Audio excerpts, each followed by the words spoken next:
আপোনালোকে জানে যে ইলেকশ্যন কমিশ্যন অফ ইণ্ডিয়াৰ নিৰ্দেশ মৰ্মে এবাৰ আমাৰ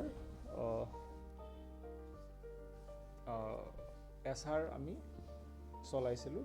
একৰ্ডিংলি আমাৰ যিসকল ভোটাৰ আছিল তেওঁলোকৰ হাউচ টু হাউচ ছাৰ্ভে কৰা হৈছিল আৰু তাৰপিছত এটা ক্লেইম এণ্ড অবজেকশ্যনৰ পিৰিয়ড আছিল আৰু আপোনালোকক আগতেও যেতিয়া ড্ৰাফ্ট পাব্লিছ হৈছিল 27 ডিচেম্বৰ তেতিয়া আপোনালোকক এবাৰ তেতিয়াও এটা প্ৰেছ ব্ৰিফ কৰা হৈছিল আৰু আজি ফাইনেলি 10 ফেব্ৰুৱাৰী তাৰিখে আমি আমাৰ যিখন ফাইনেল ৰোল সেই ফাইনেল ৰোলখন আমি পাব্লিছ কৰিবলৈ ওলাইছোঁ।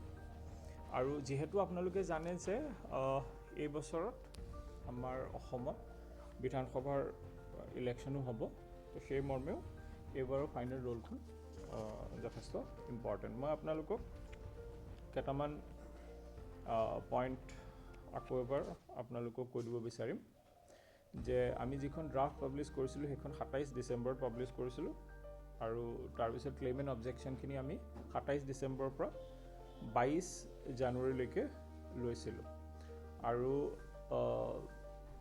3rd 4th জানুৱাৰী আৰু 10th 11th জানুৱাৰী 2026 গাঁও সভা কৰি পেলাই স্পেচিয়েল কেম্পেইনো কৰা হৈছিল আৰু ফাইনেলি আজি 10 তাৰিখে আমি ফাইনেল ইলেক্ট্ৰল ৰোলখন পাব্লিছ কৰিম। আৰু আজিৰ সময়ত আমাৰ জিলাত মুঠ 747টা পুলিং ষ্টেচন আছে ইন 488 পুলিং লোকেশ্যনত আৰু এই 747 পুলিং ষ্টেচনৰ ভিতৰত 675 আমাৰ ৰুৰেল পুলিং ষ্টেচন আৰু 72টা আমাৰ আৰ্বান পুলিং ষ্টেচন আছে।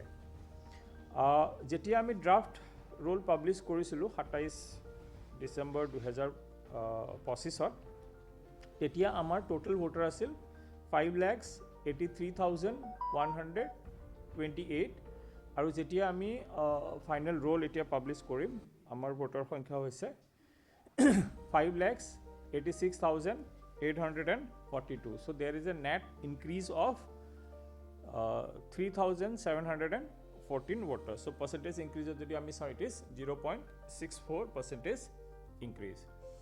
আমাৰ থাৰ্ড জেণ্ডাৰ ভোটাৰ 8 গৰাকী আছে আৰু ছাৰ্ভিচ ভোটাৰ ফাইনেল ৰোলত 3,784 গৰাকী আছে।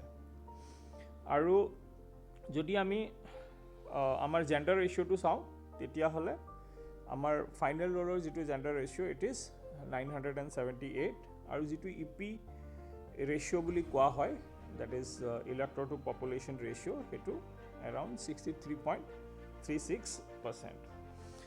চ' আমাৰ আই থিংক যিটো আপোনালোকেও গম পাইছে হয়তো এপ্ৰিল মাহত আমাৰ হাউচ যেতিয়া ভেৰিফিকেশ্যন কৰিছে যিটো ষ্টেটমেণ্ট 1 আছিল তাত অলৰেডি সেইখিনি মানুহক ষ্টেটমেণ্ট 2 বা ষ্টেটমেণ্ট 3 সেই পলিটিকেল পাৰ্টি কিবা সুধিবলগীয়া আছে নেকি?